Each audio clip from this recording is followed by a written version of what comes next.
Bonjour et bienvenue à cette webconférence qui est consacrée à la thématique suivante: «Et si vous ne pouviez plus vous exprimer, que faire?» Donc je dois dire, déjà que je me réjouis de voir, le nombre de personnes, qui se sont, connectées, aujourd'hui et puis vous venez d'horizons, très variés puisque, pour ne pas les citer, nous avons des personnes du grand public, des professionnels et puis, des bénévoles. Donc cette webconférence, elle vous est présentée par l'URIOPS Auvergne-Limousin. L'URIOPS, c'est une union regroupant les associations du secteur social et médico-social et de santé qui interviennent auprès des publics fragiles, donc personnes âgées, personnes handicapées, personnes en situation d'exclusion, enfants et patients. Voilà, donc pour ma part, je suis Julie Aigret, la directrice de l'URIOPS, et je suis accompagnée d'Adeline Vivet qui va se présenter. Oui, bonjour à toutes et à tous. Je suis conseillère technique à l'URIOPS Auvergne-Limousin, notamment sur le secteur des personnes âgées, mais également pour tout ce qui concerne le volet juridique, droit du travail, droit associatif. Alors nous sommes également très heureuses d'accueillir parmi nous le docteur Marie-Agnès Mazin. Est-ce que vous pouvez, Madame Mazin, présenter un peu votre parcours, s'il vous plaît? Bonjour à tous, oui, donc je suis docteur Mazin, je travaille à l'hôpital d'Orion en médecine polyvalente, où nous avons quelques lits identifiés en soins palliatifs, ce qui veut dire qu'une partie de l'équipe a été formée à la prise en charge des patients en soins palliatifs. Je suis aussi membre de la SFAP, la Société française d'accompagnement et de soins palliatifs, et de la SRAP, la Société régionale. Et j'ai accepté votre invitation aujourd'hui, puisque je pense qu'il est aussi temps que les soignants des soins palliatifs sortent de leur service et viennent au contact du grand public pour les sensibiliser sur les possibilités de la loi, ce qui leur est offert et ce à quoi ils ont le droit. Je vous remercie. Alors maintenant que les présentations sont faites, il est important de rappeler que cette webconférence est le fruit d'un travail que nous avons mené en collaboration avec l'Agence régionale de santé Auvergne et la Conférence régionale de santé et de l'autonomie Auvergne. Donc c'est la deuxième webconférence d'une série de 3 webconférences qui va durer environ 1 heure. Alors pour les personnes pour lesquelles ça serait une première, hein, cet exercice de webconférence, rassurez-vous, vous aurez simplement à vous laisser guider et justement donc je vais vous présenter les règles du jeu. Alors, tout d'abord, ne vous inquiétez pas, mais vos micros ont été coupés, mais vous pourrez interagir avec nous et je vais vous expliquer tout à l'heure comment. Ensuite, si vous rencontrez une quelconque difficulté technique, vous pourrez suivre malgré tout la webconférence par le système donc audioconférence en contactant notre service technique. Sachez également que cette webconférence est enregistrée et que vous pourrez la retrouver sur notre site internet, mais également sur YouTube. La webconférence de la semaine dernière a d'ailleurs été déjà postée, donc si vous souhaitez la revoir, c'est tout à fait possible. Alors, n'hésitez pas à poser vos questions et nous les traiterons tout au cours de la webconférence. Alors justement, par rapport aux questions, vous pouvez poser vos questions grâce au petit encadré qui se trouve en bas à droite de votre écran. L'intitulé est «Posez vos questions ici». Donc vous allez renseigner, voilà, votre question. Une fois que vous l'avez écrite, vous appuyez sur la petite bulle qui est située à droite du rectangle, où vous pouvez également appuyer sur la touche Entrée de votre ordinateur. Voilà. Alors, nous en avons fini pour la présentation matérielle organisationnelle de cette webconférence. Nous allons maintenant pouvoir parler du sujet qui nous rassemble aujourd'hui. Donc, nous souhaitons vous parler d'un droit qui est celui de s'exprimer. On est effectivement dans un contexte un peu particulier puisque cela touche à la volonté, votre volonté, savoir comment vous allez pouvoir l'exprimer quand vous êtes dans une situation difficile. Voilà, et ça rejoint en fait le petit quiz que nous avons posté tout à l'heure, auquel certains ont répondu. Je vous rappelle la question, c'était avez-vous envisagé qu'un jour vous ne puissiez plus vous exprimer, exprimer votre choix en matière de santé? Alors à peu près, je crois qu'il y avait à peu près 60 de personnes qui ont répondu que oui et 40 de personnes qui ont répondu que non. C'était pas forcément évident pour tout le monde de se projeter. Peut-être que vous avez eu aussi des proches, heu, qui ont, hem, qui ont été dans cette situation-là. C'est pour ça que nous vous proposons justement aujourd'hui de vous présenter les moyens qui sont à votre disposition. Et donc nous avons voulu vous présenter 2 sujets, celui de la personne de confiance et celui des directives anticipées que va vous présenter Adeline aujourd'hui. Voilà, donc je vous retrouve tout à l'heure. Merci Julie. Donc pour commencer cette web conférence, nous allons vous parler en fait d'un moyen d'expression très important, mais trop souvent méconnu du grand public. Alors en effet, nous avons souvent tendance à nous attaquer aux problèmes une fois qu'ils se présentent à nous, comme par exemple la lecture des contrats d'assurance une fois que la fuite d'eau a envahi notre maison. Pour sa santé, c'est la même chose. On ne se projette pas forcément dans la maladie et on n'imagine pas forcément que l'on puisse se retrouver dans des situations parfois présentées dans les médias. Et pourtant, si cela vous arrivait, que feriez-vous? Imaginez que vous puissiez, d'ores et déjà, alors que vous êtes bien portant, vous exprimer sur ce que vous désireriez en cas de graves problèmes de santé. Cela vous semble intéressant? Eh bien, sachez que c'est tout à fait possible. En effet, la loi française permet de rédiger ce que l'on appelle des directives anticipées. Pourtant, selon une étude récente, seulement 2,5% des Français se seraient saisis de ce moyen d'expression. Et vous, savez-vous ce que sont les directives anticipées? Je vous ai donc posé cette question qui s'affiche sur votre écran. Je vous laisse quelques petits instants pour y répondre afin que nous puissions ensuite échanger sur le sujet.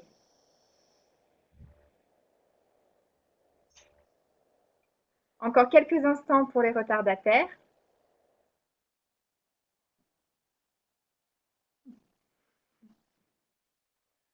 Voilà, donc j'ai clos le sondage. Alors, je vois que les réponses sont très, très mitigées, hein, 50-50 quasiment. Donc, c'est parfait. Nous allons pouvoir justement, tout au long de cette première partie de la webconférence, évoquer ce que sont concrètement les directives anticipées et aller au cœur du sujet. Alors, je vous propose tout de suite de voir ensemble une petite vidéo qui va vous permettre en fait de faire un petit tour d'horizon de ce que sont les directives anticipées et nous nous retrouvons juste après. Lors de certaines maladies ou d'accidents, vous pouvez perdre la capacité de vous exprimer directement. Pour prévoir cette situation, vous pouvez faire connaître vos souhaits par un document écrit, daté et signé. Vos directives anticipées. Elles précisent vos choix concernant notamment la poursuite, la limitation ou l'arrêt des traitements actifs. Comment seront-elles utilisées? Les médecins seront ainsi amenés à appuyer leurs décisions médicales sur vos volontés exprimées. Pour cela, il faut bien sûr que l'existence même de vos directives soit connue de l'hôpital, de votre médecin traitant, de vos proches ou de la personne de confiance que vous avez désignée. Tout en conservant l'original avec vous, vous pouvez leur en confier des copies. La loi évolue sur ce sujet. Il est donc utile de se renseigner régulièrement sur cette démarche et la durée de validité de vos écrits. Alors, n'oubliez pas, connaître vos droits, c'est aussi agir pour préserver votre santé.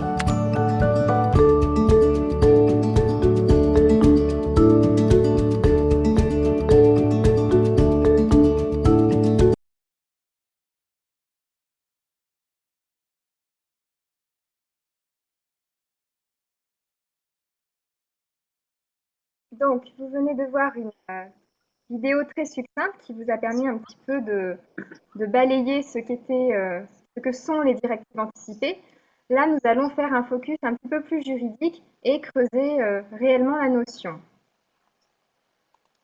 Alors, donc, les directives anticipées, pour commencer, de quoi s'agit-il? De quoi parle-t-on concrètement? Alors, il s'agit d'une possibilité qui vous est offerte de pouvoir, lorsque vous êtes encore en bonne santé et en capacité d'exprimer votre volonté, de faire connaître vos souhaits relatifs à votre fin de vie. Ces directives anticipées vont évoquer un certain nombre de possibilités médicales relatives par exemple à des traitements ou à des techniques de réanimation. Étant donné que les directives anticipées témoignent de votre volonté, elles sont un document essentiel dans la prise de décision des médecins. Et autre point très important, il est nécessaire de noter que ces directives anticipées vont prévaloir sur tout autre avis non médical. Autrement dit, vos directives anticipées auront un poids plus important que l'avis de l'un de vos proches. Alors maintenant que nous venons de voir à quoi servaient les directives anticipées, je vous propose de nous arrêter quelques instants sur la façon dont vous devez rédiger vos directives anticipées. Alors, comme vous l'avez compris, les directives anticipées sont un document écrit. Vous devez donc vous-même rédiger vos directives anticipées, les dater et les signer. Vous devez également faire apparaître un certain nombre d'éléments obligatoires, comme votre nom, votre prénom, ainsi que votre date et votre lieu de naissance.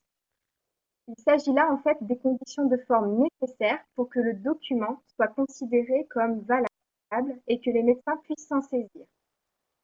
Vous pouvez rédiger vos directives anticipées sur papier libre ou alors vous pouvez vous saisir du formulaire existant qui est disponible sur le site www.service-public.fr. En cas de difficulté, si le fait de rédiger ces directives vous pose quelques problèmes ou quelques difficultés, n'hésitez pas à demander conseil à votre médecin traitant. Autre point important dans la rédaction des directives anticipées, il est nécessaire que l'auteur du document soit en état d'exprimer sa volonté de façon libre et éclairée. Alors, de façon libre, autrement dit, lorsque vous rédigez vos directives anticipées, vous ne devez pas être sous l'influence d'une tierce personne. Ensuite, nous parlons de consentement éclairé. Autrement dit, au moment où vous rédigez vos directives anticipées, vous devez être en possession de toutes vos facultés intellectuelles. Sachez qu'il est tout à fait possible de demander au médecin de joindre à vos directives anticipées une annexe qui viendra attester que vous êtes en état de vous exprimer sur vos volontés. Nous venons donc là de voir un certain nombre d'éléments concernant les directives anticipées. Je vous propose de faire d'ores et déjà un premier petit point sur ce que nous venons d'évoquer ensemble en vous posant la question suivante. Selon vous, les directives anticipées vous imposent de rédiger un document écrit, remplir un formulaire préétabli, disposer de toutes vos facultés intellectuelles ou de ne plus changer d'avis. Bien évidemment, vous pouvez cocher plusieurs réponses. Je vous laisse quelques instants pour répondre à la question.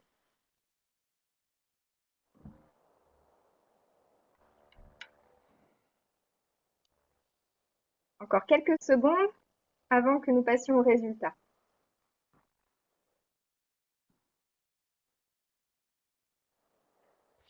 Voilà, le sondage est donc terminé. Alors, donc, je vois que 100% d'entre vous ont répondu que les directives anticipées devaient impérativement être écrites. Donc, en effet, les directives anticipées doivent être rédigées à l'écrit. Ensuite, la moitié d'entre vous ont répondu qu'il fallait remplir un formulaire préétabli. Alors, j'en ai en effet parlé, sauf qu'il ne s'agit là pas d'une obligation. Vous pouvez tout à fait les rédiger sur papier libre. Toutefois, bien entendu, le formulaire préétabli peut vous guider éventuellement dans la rédaction de vos directives, mais il ne s'agit pas d'une obligation. Vous êtes 88%, on va dire 90 arrondissant, à avoir répondu qu'il fallait disposer de toutes ses facultés intellectuelles pour pouvoir rédiger ces directives. Tout à fait, c'est ce que je viens de vous exposer. On parle de consentement libre et éclairé. Et enfin, une très infime partie ont répondu que vous ne pouviez plus changer d'avis si vous rédigiez vos directives anticipées. Alors là, en effet, il s'agit d'une affirmation qui est fausse. Les directives anticipées sont révocables et c'est justement ce que je vais aborder tout de suite. Alors, les directives anticipées et si vous changez d'avis. En effet, cela peut tout à fait arriver. Alors, premier point très important, il faut savoir que la loi elle-même prévoit une durée de validité pour ces directives anticipées et elle est de 3 ans. Autrement dit, vous rédigez vos directives anticipées et au bout de 3 ans, il faudra forcément remettre un peu le nez dedans pour qu'elles puissent à nouveau continuer à prendre effet encore pour une durée de 3 ans comme le prévoit la loi. Alors comment faire au bout de ces 3 ans pour faire en sorte que vos directives anticipées continuent à avoir un impact et à être recevables? C'est très simple. Au final, il vous suffit de préciser sur le document que vous décidez justement de confirmer vos directives et de signer cette confirmation sans oublier de dater bien évidemment. Si toutefois vous décidez d'apporter des modifications à vos directives, ce qui peut tout à fait arriver, là encore, il vous suffit simplement d'inscrire ces modifications sur vos directives anticipées. Et quel que soit le moment à partir duquel vous aurez décidé de mettre en place ces modifications, la durée de validité des 3 ans reprendra effet. Donc vous l'aurez compris, vos directives anticipées sont révocables à tout moment. Vous pouvez donc changer d'avis, apporter des modifications, qu'elles soient partielles ou totales. Sachez également que vous pouvez annuler vos directives anticipées. Dans ce cas, bien évidemment, nous vous conseillons de faire un écrit pour qu'il y ait une trace, bien sûr, de cette volonté d'annuler vos directives. Enfin, un point encore très important pour les directives anticipées et que je n'ai pas cité jusqu'à présent, l'intérêt de parler de ce document et surtout de vos volontés. Il est très important de noter que vos directives anticipées auront un poids encore plus important si vous pensez à en parler autour de vous. Il faut savoir que les situations dans lesquelles les directives anticipées sont lues et surtout entendues par vos proches sont des situations très difficiles. Il est donc utile de pouvoir en amont en parler avec vos proches, en parler autour de vous. En effet, vous pouvez tout à fait rédiger vos directives anticipées tout seul dans votre coin. Elles peuvent être tout à fait recevables d'un point de vue juridique. Toutefois, si personne n'en a connaissance, vous comprenez bien que leur impact sera plus que limité. Donc, pour suivre vos directives anticipées, encore faut-il savoir qu'elles existent. Et pour cela, il est donc très important d'en parler. Vous pouvez également confier un exemplaire de vos directives anticipées à la personne de votre choix, qui peut être par exemple la personne de confiance dont vous parlera tout à l'heure Julie, mais vous pouvez également confier un exemplaire à votre médecin traitant.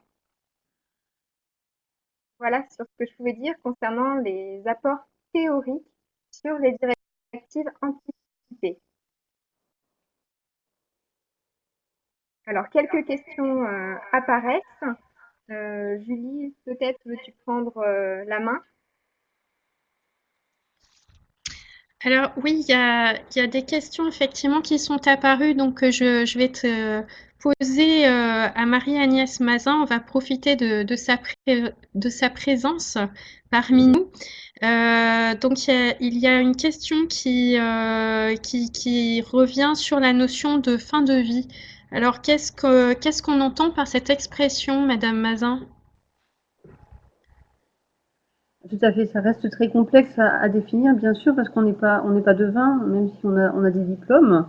Nous, on travaille en soins palliatifs. On a pour habitude de dire qu'il y a plusieurs étapes dans la maladie. Il y a une partie de la maladie, un temps de la maladie où on peut proposer un traitement avec un espoir de soigner la maladie. C'est la phase curative. Et inversement, quand il n'y a plus de traitements qui pourront augmenter la quantité de vie, la durée de vie, on passe plutôt en phase palliative. Après, la transition n'est pas aussi brutale que ça, et on a tendance à dire qu'on peut à la fois proposer des traitements à visée palliative, de confort, en même temps qu'on propose encore quelques traitements curatifs. Après la phase terminale du soin palliatif, donc que vous appelez la fin de vie, voilà, c'est la phase plus avancée où la maladie continue d'évoluer et les traitements curatifs ne marchent plus du tout, où seuls les traitements de confort peuvent être proposés, bien sûr. D'accord, très bien. Alors on a reçu une autre question. Que peut-on faire si physiquement ou matériellement on ne peut pas rédiger soi-même ces directives anticipées? Alors effectivement, c'est une très bonne question. On a souvent cette situation, puisque à Lyon aussi, on a une population relativement âgée. Ils ont parfois des handicaps physiques ou des problèmes de concentration qui ne leur permettent pas de pouvoir écrire physiquement leur directive anticipée. Mais on constate quand même qu'ils ont toute leur tête, qu'ils ont bien compris où ils en étaient de leur maladie et qu'ils avaient justement la possibilité et le droit de pouvoir dire ce qu'ils voulaient et ce qu'ils ne désiraient pas qu'on propose comme traitement. Et donc ces situations, on les a eues. En fait, la loi est très claire là-dessus. Il peut désigner le patient une personne qui écrira à sa place ces directives anticipées.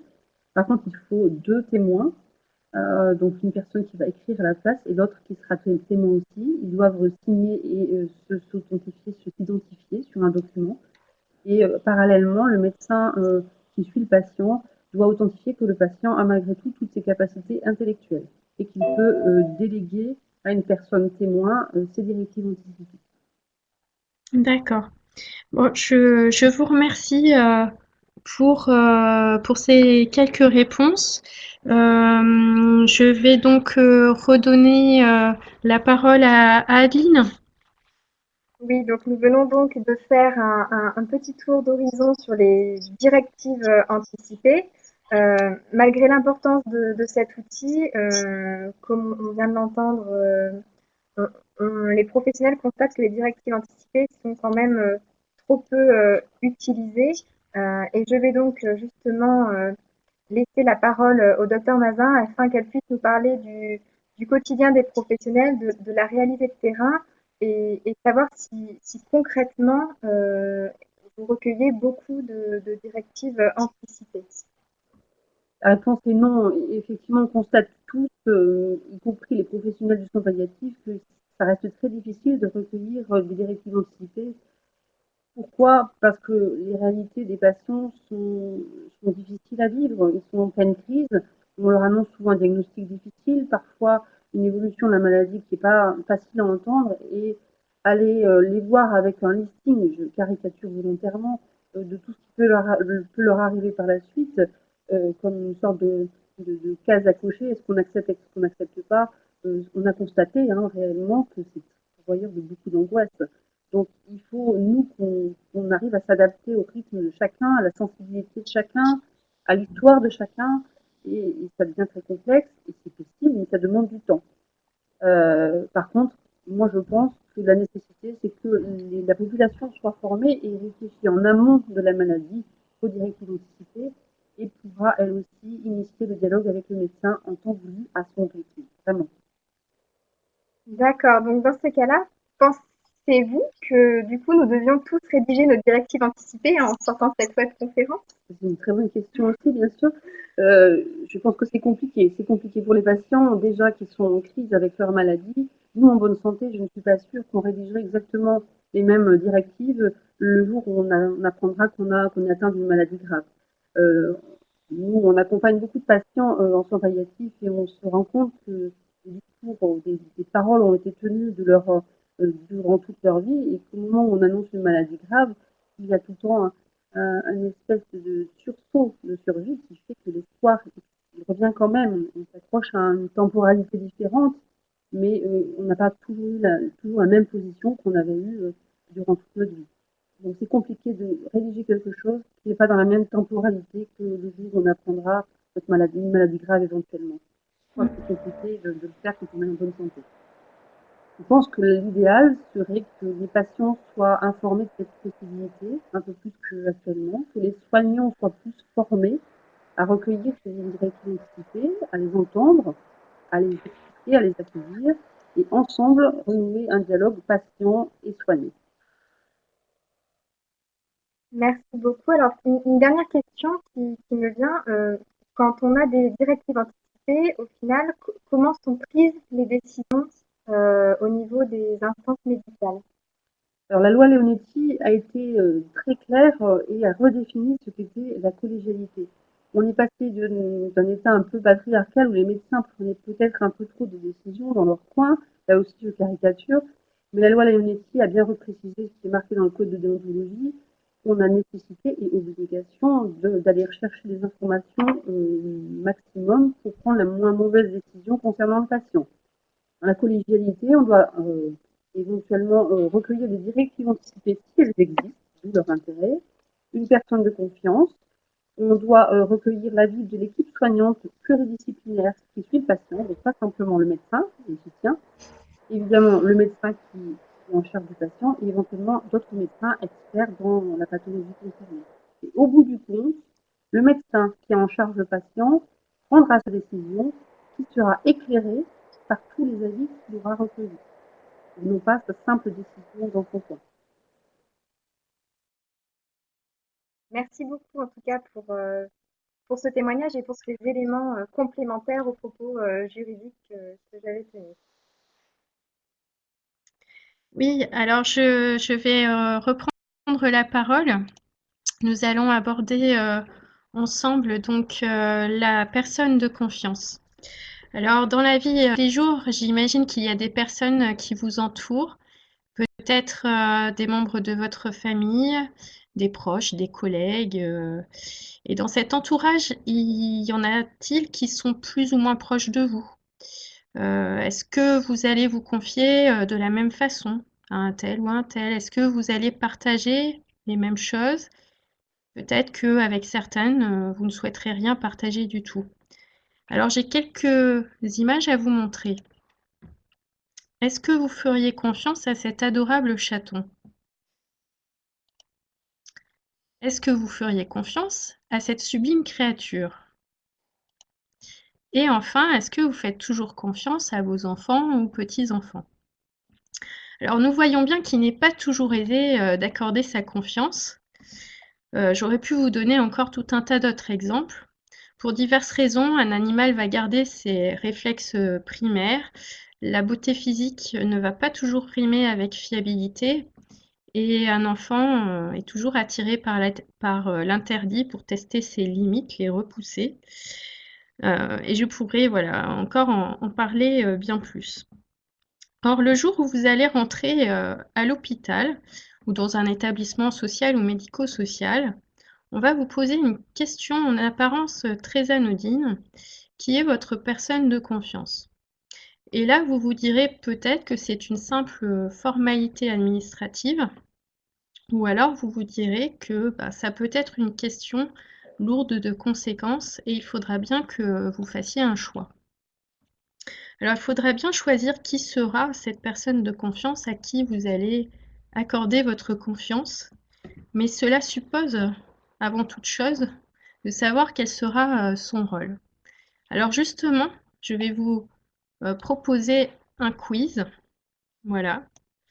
Quel est le rôle de la personne de confiance d'après vous? Alors vous avez 3 réponses possibles. Vous écoutez et vous aider dans votre prise de décision, décider des actes médicaux vous concernant, ou vous amener les croissants et le journal à l'hôpital. Alors je vous laisse quelques instants.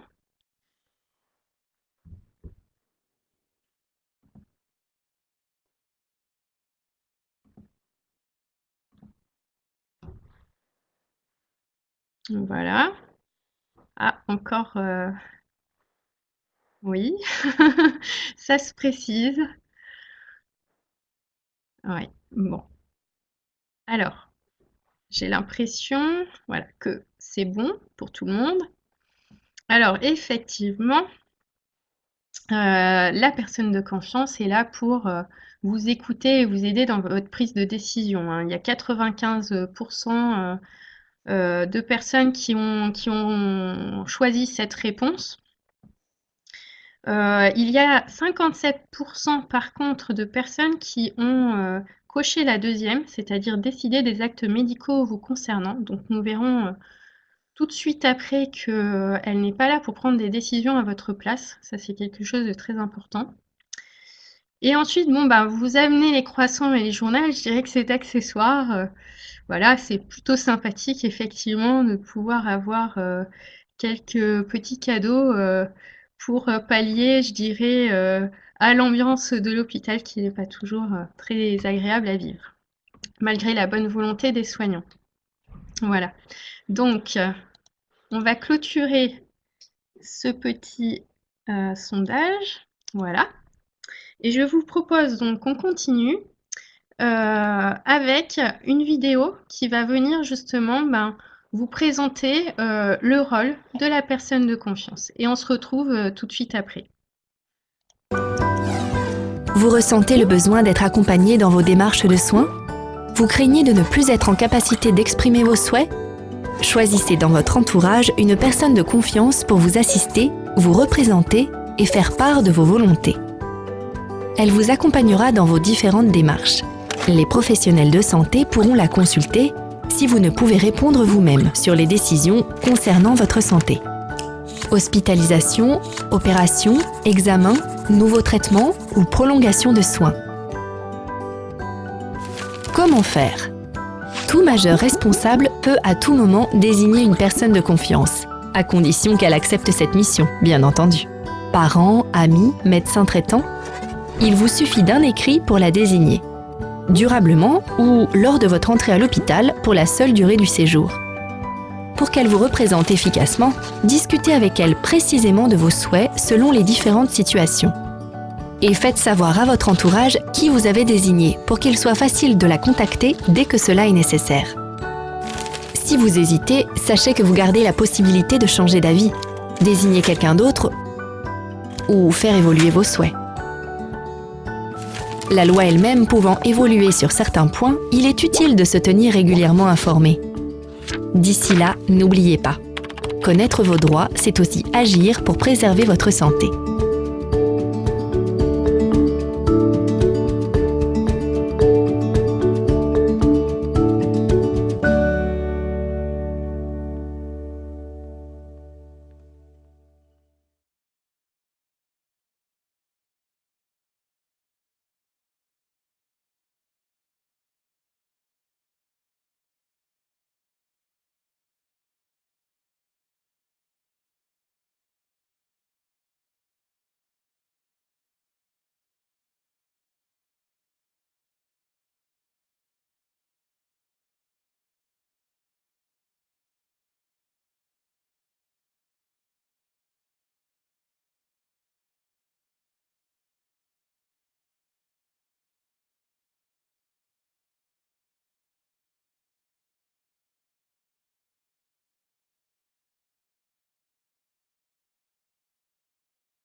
Je vais reprendre parce que je vois que mon micro était coupé, donc vous n'avez pas dû m'entendre.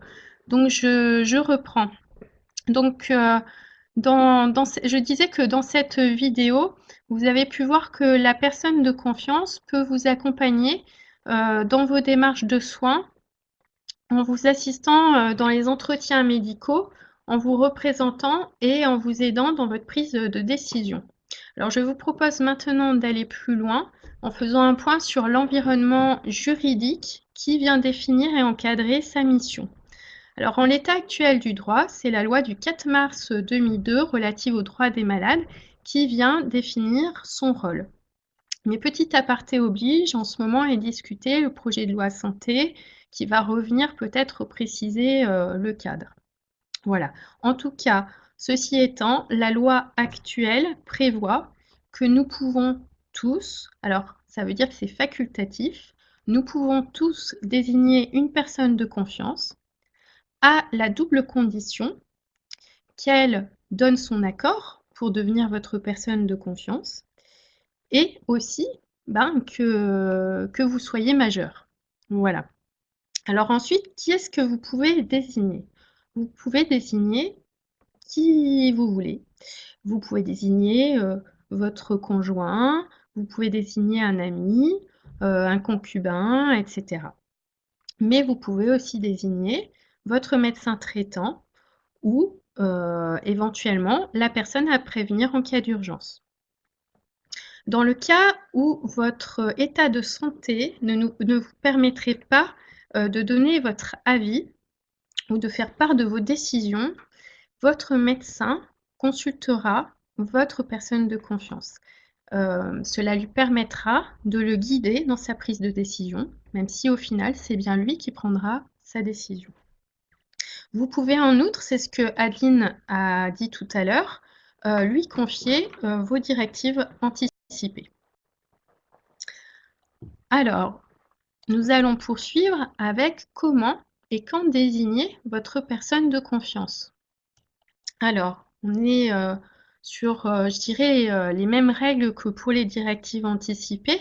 Il est conseillé de passer par un écrit que vous pouvez donc rédiger à tout moment, soit au moment de l'admission, soit juste avant l'hospitalisation ou en cours d'hospitalisation. Vous pourrez bien sûr changer d'avis à tout moment. Donc vous pourrez annuler le choix que vous aurez fait. Vous pourrez aussi remplacer le nom de la personne de confiance par une autre personne de votre choix. Dans tous les cas de figure, ce qu'il est important, c'est de faire une modification écrite et d'en parler à votre entourage. La désignation de la personne de confiance peut être réalisée pour une durée déterminée ou pour une durée indéterminée. Alors, une durée déterminée, ça sera durant le temps de votre hospitalisation, en principe. C'est valable que pour le temps, sauf si vous faites une demande spéciale, et à ce moment-là, il faut que ce soit précisé dans votre dossier médical. À durée indéterminée, c'est dans le cadre d'une consultation de votre médecin traitant.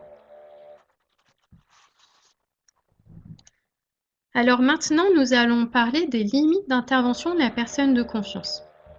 Alors, la personne de confiance ne pourra pas obtenir, par exemple, la communication de votre dossier médical. Il faudra que vous lui fassiez une procuration express en ce sens pour qu'elle puisse l'obtenir. De plus, si vous souhaitez que certaines informations ne lui soient pas communiquées, elles demeureront confidentielles, quelles que soient les circonstances. Et enfin, troisième cas, si votre personne de confiance doit être consultée parce que vous n'êtes pas en mesure d'exprimer vos volontés, les informations jugées suffisantes par le médecin pour pouvoir exprimer ce que vous auriez souhaité lui seront communiquées. Voilà, alors je viens de finir pour cette première partie. C'est le temps des questions. Donc, je passe le relais à Adeline.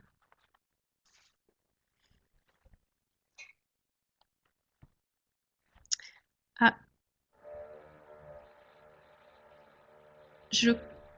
De nouveaux problèmes de micro, décidément, c'est la journée. Désolée. Donc, je disais que oui, en effet, j'ai eu le temps de lire un petit peu les questions qui s'affichaient et j'en ai vu une qui concernait notamment d'éventuelles circonstances dans lesquelles on ne pourrait pas désigner cette fameuse personne de confiance que tu évoquais à l'instant. Alors, oui, il y a des cas en effet où désigner une personne de confiance n'est pas possible. C'est le cas par exemple si vous êtes un majeur protégé par une mesure de tutelle. Dans ce cas-là, vous ne pourrez pas désigner une personne de confiance. Toutefois, si jamais vous avez désigné la personne de confiance avant que cette mesure ne soit prononcée, il appartiendra au juge des tutelles de se prononcer, alors soit en confirmant la mission de la personne de confiance, soit en révoquant sa désignation. Voilà.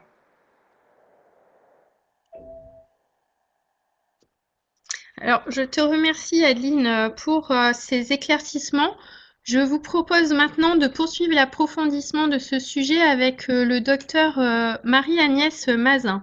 Alors, Madame Mazin, j'ai plusieurs questions à vous poser.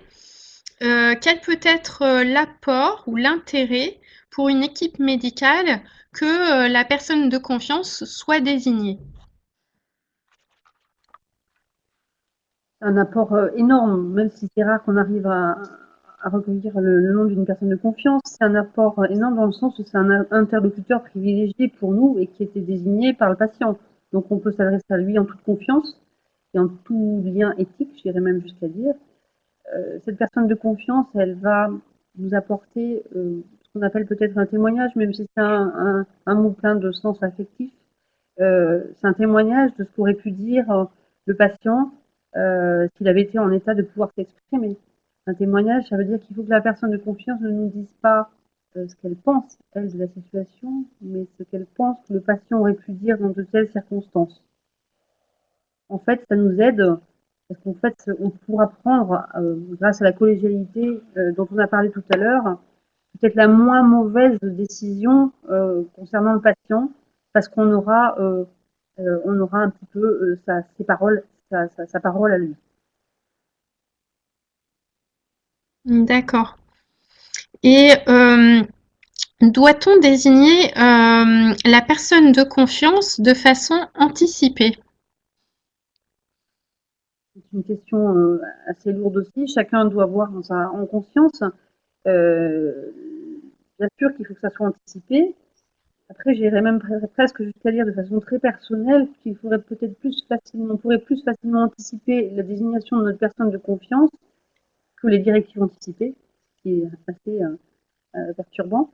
Mais je me place par exemple dans le cas où on est en bonne santé et qu'on sort, malheureusement, on a un accident de voiture.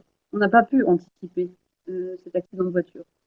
On n'a pas pu anticiper les conséquences de l'accident de voiture. En revanche, d'avoir désigné de façon anticipée une personne de confiance, on sait que c'est cette personne qui est le plus proche de nous pour aider à prendre la moins mauvaise décision. Moi, je dirais qu'une personne de confiance, on pourrait presque sortir d'ici et tous réfléchir à une personne de confiance. Mmh. D'accord. Et est-ce que vous pouvez parler un tout petit peu plus fort parce que j'ai des retours de personnes qui me disent qu'elles ont du mal à vous entendre. Alors, j'ai également reçu une autre question.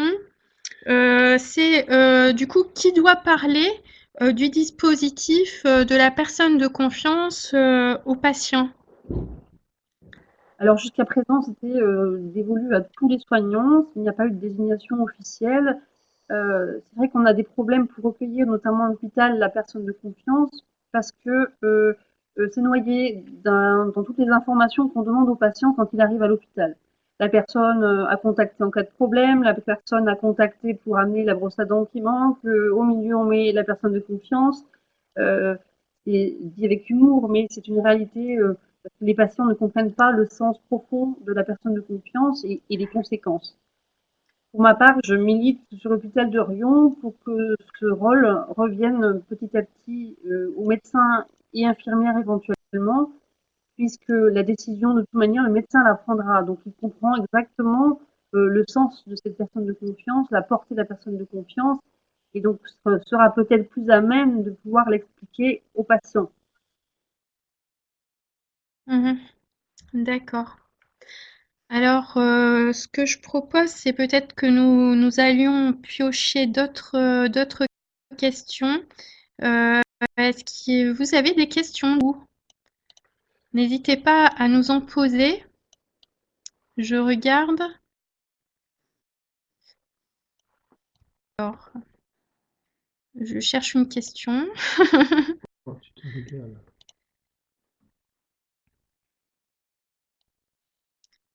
Alors, qu'est-ce qu'il y a?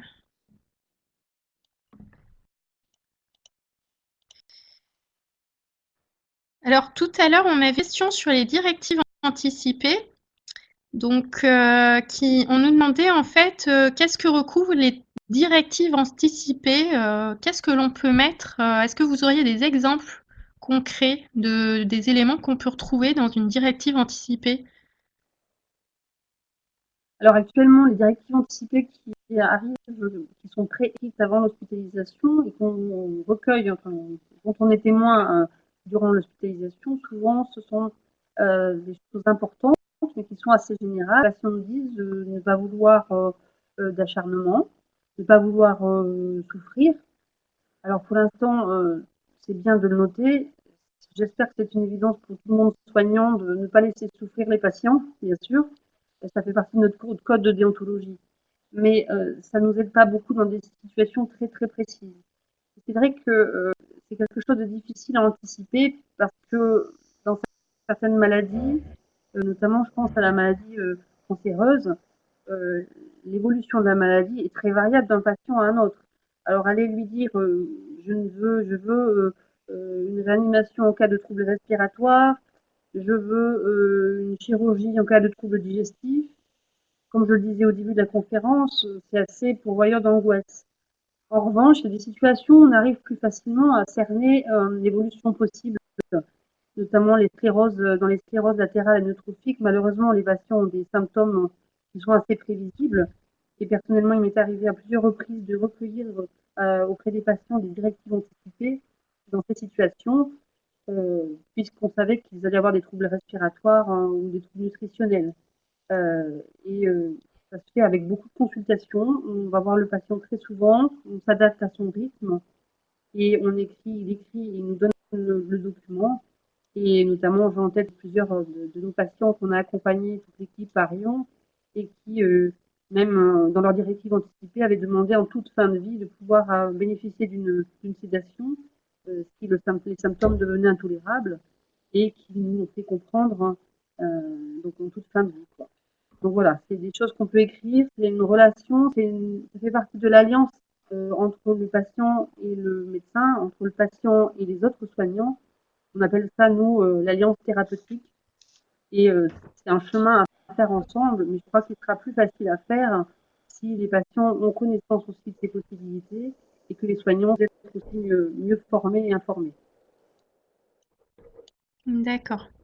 Très bien. Alors, j'ai reçu aussi une question, de monsieur Montagne qui demande comment sont formés, les professionnels, de santé, par rapport, justement à la présentation du dispositif, des personnes qualifiées?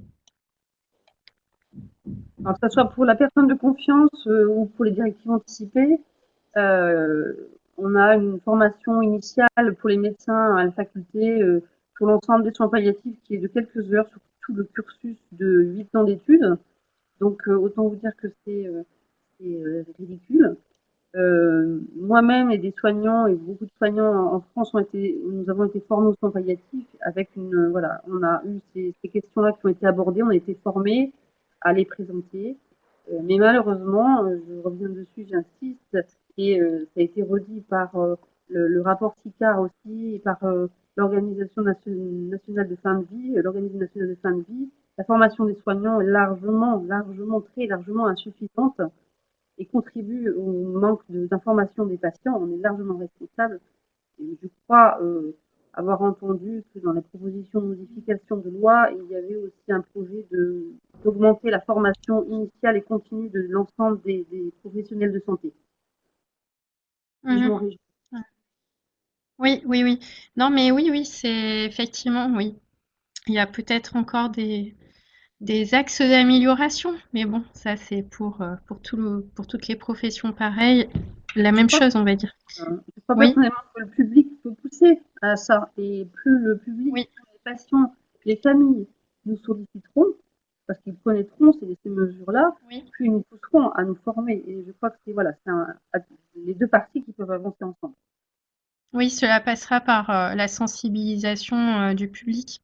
Ben, espérons que notre webconférence permette justement de le faire et que les gens voilà, soient plus conscients, on va dire, des différentes démarches, pour eux et puis pour leurs proches également. Nous avons eu aussi une autre question tout à l'heure, ça a concerné alors les directives anticipées. Une personne en situation de handicap mental peut-elle bénéficier des directives anticipées?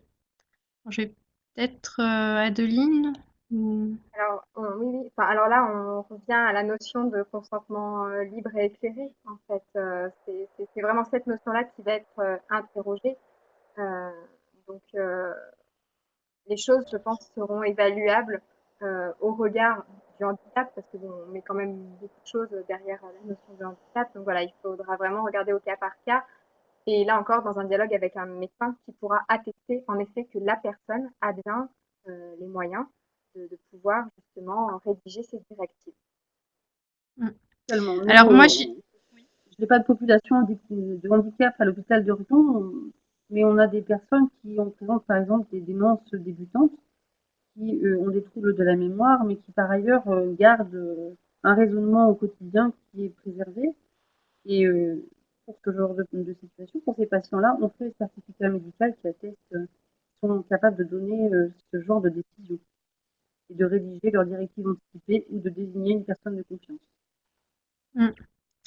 Oui, j'ai reçu également, une autre question, à laquelle je peux répondre et qui rejoint, aussi, justement la notion de, handicap physique, ou psychique en fait, enfin plutôt psychique d'ailleurs. C'est la question est la suivante, c'est: un tuteur légal peut-il être une personne de confiance? Et j'ai dit tout à l'heure effectivement que toute personne, pouvait, devenir personne de confiance. Donc, un tuteur peut effectivement, assurer, cette mission si, la personne effectivement a été placée, sous mesure, judiciaire, que ça soit une curatelle, une sauvegarde de justice, ou une mesure de protection, juridique. Voilà. Donc, voilà, bon, je pense qu'on a répondu à pas mal, de questions. Alors si jamais on en avait oublié, nous n'oublierons pas de de vous recontacter, pour vous donner des réponses, écrites. En tout cas, je vous remercie beaucoup madame Mazin, d'être, venue donc répondre, à toutes ces questions. Pour conclure cette webconférence, on peut dire en résumé que ces 2 dispositifs ont de nombreux points communs. Déjà, tout d'abord, ils facilitent tous les 2 la prise de décision médicale. Ensuite, ils sont tous les 2 facultatifs et doivent être écrits. Et vous aurez toujours la possibilité de changer d'avis, à la condition bien sûr de le signaler et de préférence par écrit. Alors nous souhaiterions savoir maintenant que nous arrivons à la fin de cette webconférence, comment ce temps avec nous. Donc un questionnaire d'évaluation vient de s'afficher, sur votre écran. Alors la première question, c'est: la webconférence a-t-elle répondu à vos attentes?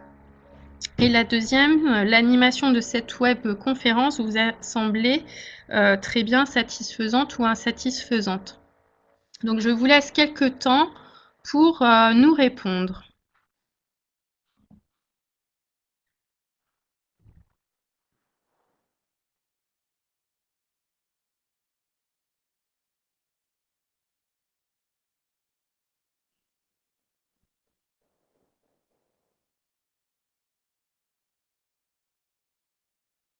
Bon, je clôture.